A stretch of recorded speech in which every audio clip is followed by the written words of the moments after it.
माझ्या इकडे एक सोसायटीमध्ये एक नेपाळी वॉचमॅन आहे. अख्खा रात्र ओरडत असतो, जागते रहो, आणि त्याला असं वाटतं की त्याच्यामुळे आम्ही सगळे सुरक्षित आहोत. तसा एक नेपाळी महाराष्ट्रात फिरतोय आणि त्याला असं वाटतं त्याच्यामुळे हिंदू धर्म टिकलाय. त्याचा असा समज झालाय. हल्ली काय शाल बिल घेऊन अशी म्हणजे समज झालाय. अरे त्यांच्या जीवावर नाही, हिंदू धर्म सांभाळायला आम्ही समर्थ आहोत. आमच्यात तेवढी ताकद आहे हिंदू धर्म सांभाळायची.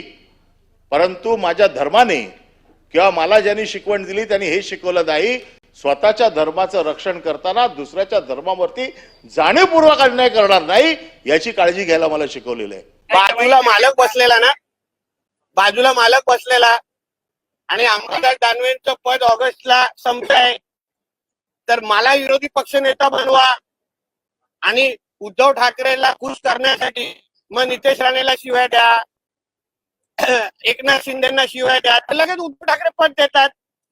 मेरिटवर पद मिळत नाही. राणेंना शिव्या द्या, एकनाथ शिंदेना शिव्या द्या, कधी राज ठाकरेंना शिव्या, लगेच उद्धव ठाकरे पदरात पद टाकतात.